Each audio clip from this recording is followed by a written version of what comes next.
My daughter asked me a really good question last night. She said, after 9/11, there hasn't been another attack like that. It's been over 20 years.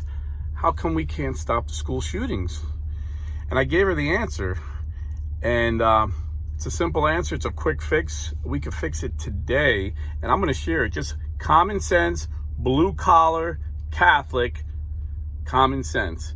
But first, I want to remind everybody how we got here. In 1962, an activist court banned God from school for the first time in United States history. In 1961, school teachers said their biggest complaint was chewing gum in class. Since then, it's been teenage pregnancy, rape, violent crime, drug overdoses, drug addiction, and yes, mass shootings. It's not too hard to figure out. Take God out of the school, and we have a godless school.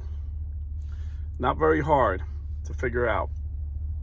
Kids have no fear of God, no fear of hell. I'm talking about a healthy fear of God that we should all instill in our children, a respect and awe. And then you have Nancy Pelosi last week pushed the most extreme abortion law in the entire world. Up until this point, right now, today, out of 195 countries, there's only 7 of us that allow abortion past 15 weeks. Most countries in Europe won't allow abortion past 12 weeks. But Nancy Pelosi wanted to make it where it would be against the law for pro-life governors to have any restrictions. She wanted unlimited abortion through the 9th month and infanticide if the mother decided right after the baby was born. So 9 months and beyond, and no one would have a say. The courts couldn't change it. If she would have got this passed, the courts wouldn't change this. Catholic hospitals would have been forced to go out of business or give abortions. This was the most extreme, radical abortion bill. And the Democrats passed it in the House. Thankfully, the Democrats haven't been able to get rid of the filibuster because they may have been able to pass it in the Senate. It was so radical that they couldn't even get all their senators. One senator, Joe Manchin, that voted against it. But I'm sure if they would have pressured him hard enough, he would have caved if there wasn't the filibuster. But he knew they couldn't pass it anyway because of the filibuster. So we're teaching kids there's no God, there's no consequence, there's no meaning in life. And life has no meaning. It's not sacred. Life is not sacred. If a baby is inconvenient, kill it. We're teaching kids in college. These Marxist professors are teaching our kids in college. They're indoctrinating them that if you're a woman, you are empowered by the right to kill your baby. And then those women are becoming teachers. We're teaching our children that if an elderly woman or an elderly man is inconvenient, just give them a pill and let them go to sleep. Remember, Barack Obama famously said, if your grandma's 90 years old and she needs a hip replacement, maybe you just want to give her a pill instead. This is the Democrat mentality, that life is not sacred.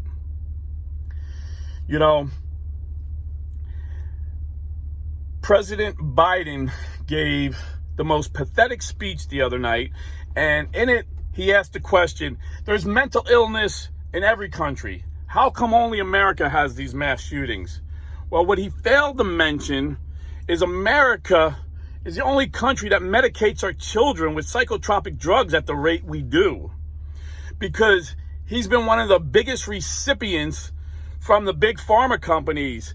The one common thread that all these mass shooters had is either they were on one or more psychotropic drug, antidepressant, anti-anxiety medications before or during these mass shootings. And they all come with warnings. And you're dealing with someone who already has some mental issues, and you experiment with these drugs, you don't know what's going to happen. And the pharmaceutical companies know that there's a chance. That's why they put the warning. That's why they put these warnings up there. You could be suicidal. And we're experimenting on kids as young as 8 years old. Years ago, behavioral problems we used to treat with discipline and training, they treat with drugs, powerful drugs that were not meant for children. You know, in the 80s, when I was growing up, you know, everybody took Quaaludes. We used to call them Ludes. One of the manufacturers was Lemon, and you'd call them Lemon Ludes. And they were easy to get on the street because doctors was giving them out like candies, you know.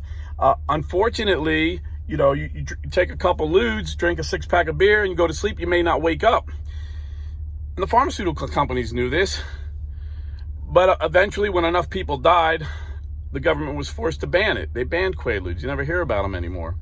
But the pharmaceutical companies made their billions already. They pocketed it, and they came out ahead, just like they do on every drug they ban, you know? And right now, the Quaalude of today is Xanax. You got, you know, they're saying this shooter, according to his grandfather, didn't have mental issues and wasn't on drugs. But his grandfather didn't even know he had a gun in the freaking house. So how does his grandfather know he's not getting Xanax on the street like we used to get Quaaludes on the street back in the day? I wouldn't be surprised. I don't know if they got the blood, you know, they took the toxicology report yet or not. So this is what's going on in America. We're creating a godless culture of death and medicating these kids where they're zombies.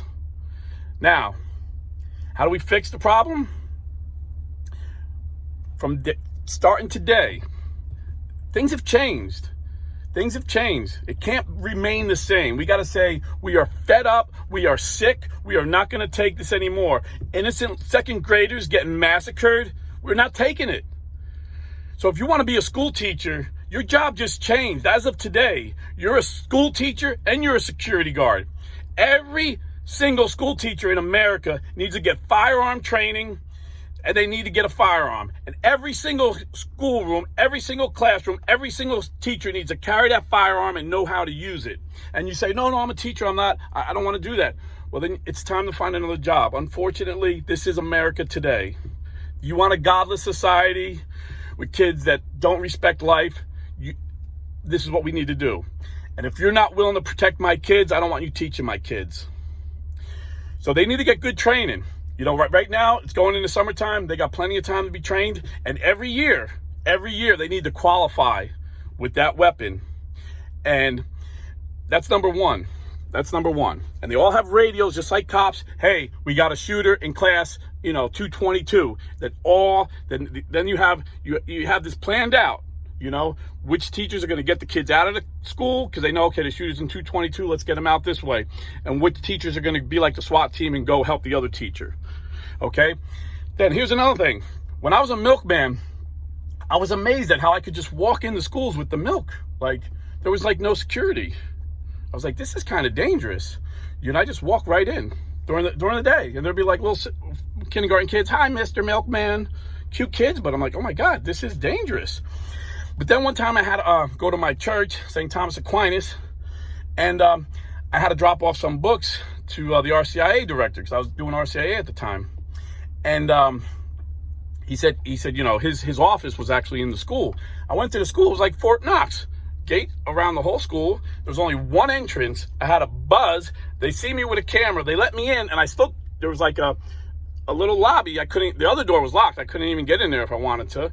Plexiglass, like bulletproof glass. And they asked me who I was here to see. They had to see my ID, and they brought him up to talk to me. He just brought me the books. If I needed to go to the classroom, he would have had to escort me and vouch for me. They're telling me these doors were unlocked in this school. In this school, these doors were unlocked. That's no way. So what we got to have to do is, when you let the kids in, you can't just have one door open. But at every door, there's going to be teachers that are armed and know how to use their weapons, and there's going to be metal detectors. And if someone comes through there and a medical detector comes off, they frisk them and make sure it's nothing dangerous. You know, any metal. You know, you ban guns. In my school, I grew up in, you know, Irvington. Irvington High School was a pretty violent school. We had medical detectors back in the 80s. And somehow this kid got a razor blade from shop class and cut up the principal's face. He literally had over, I think, 150 stitches in his face. So, I mean, there's other weapons they could use, but it'll keep the majority of the weapons out. But then once school starts, every door is locked down, like Fort Knox. It's like a military base. You know, when I was in the Navy, if an unauthorized personnel walked through the gate and that Marine at the gate told him to halt and he didn't halt, that Marine would open fire and there would be no consequences for the Marine. How much more do we need to protect our children? How much more do we need to protect our children? So then once school's in, everything is locked down. You have a cop, a sheriff, you have a professional law enforcement at that one door. That's locked with a metal detector. And if someone comes in there, he asks for his ID. Why is he here? What's his reason? And then he lets them go through. And that's how you stop this. And you say, well, that costs too much money. How are we going to do it? Well, the Democrats love to spend money on the stupidest stuff. I mean, they're about to spend $50 billion to forgive student debt. Let's worry about the little students. Let's worry about them. Let's use that $50 billion to take care of these children in public school, to hire people. Plus, here, and you're gonna say, oh, we got a teacher shortage anyway. Well, no. Here's my solution for this teacher shortage. In many jobs I go for, it'll say college degree or equivalent military experience. We need to do the same freaking thing for school teachers. You got 4 years of military, you qualify. You still got to get a certificate, because there's, I know people that have business degrees that become school teachers. They just want to see the degree. They know nothing about teaching. They just got to, take a little 2-week course, get certified, and they can become teachers because of the shortage. Why not do the same thing with military personnel? And just think about that. How we would change the culture. Instead of having these Marxist trained teachers that are teaching our kids that God doesn't exist, that abortion is a right, we'll have ex-military guys. So instead of having teachers teaching kids that America sucks and America is racist, they'll be teaching these kids about patriotism. On Memorial Day, this kid will know, I have a 3-day weekend because men like Michael Mansour, Navy SEAL, jumped on a hand grenade in Iraq to save his teammates. And they'll be proud to be an American. They'll be proud to stand up for our flag. It would totally change the culture. Most military men, in my experience, are very patriotic, pro-life, and believe in God. How awesome that would be to have that kind of person teaching my kid. I don't care if he has a college degree. I know a lot of kids, I know a lot of men I work with, and they say, oh, get your degree. All you got to do is go online, and you don't even got to study. They don't even know half of what they're talking about. They ask me when they're taking tests because they're just Googling and putting the answers, So that's how we solve that problem.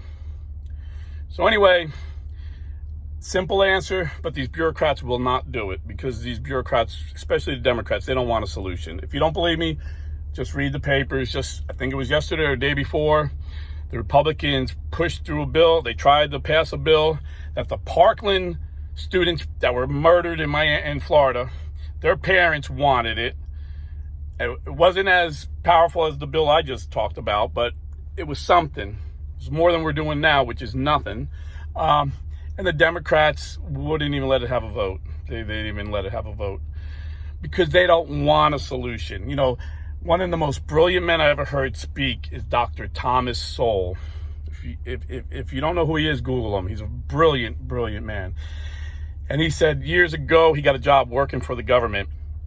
There was like 20 guys, all scholars, all PhDs trying to solve a problem. And he said the first day he figured out the solution. And everybody's talking in the meeting. And then when he had a chance to speak, he gave him the solution. And he said there was crickets. There was crickets. No one commented. No one asked him any questions. No feedback. Then after a few minutes, they started talking about the problem again. And he quickly realized these are all government bureaucrats. They don't want a solution because they have a solution, they're out of a job. So we have government bureaucracy on steroids with this administration.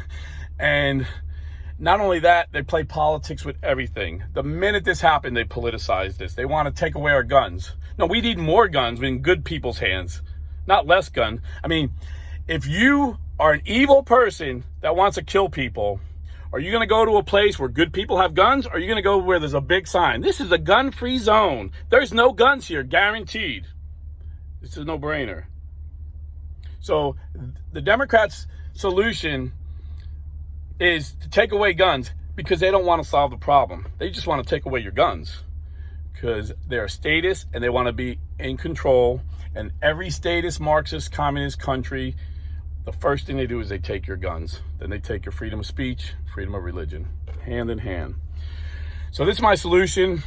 And you say, well, they're never going to do this. Well, they'll do it for, we never thought they'll overturn Roe v. Wade. And it looks like in the next few weeks, they're going to overturn Roe v. Wade because we got an outsider in who was about solutions, and he put in justices that are reading the Constitution and not being political, and they're going to overturn this. And it's going to go to the states. Now we got to put pressure on them to take a look at prayer in school. If we can get abortion overturned, we can get prayer back in school. And we put pressure on our congressmen to get armed teachers. If we put enough pressure, and I know liberal Democrats that agree with me, like blue collar people, not the bureaucrats and the Marxists in Washington, just regular blue collar guys that call themselves Democrats, they will agree. We can get enough pressure on our congressmen to pass this.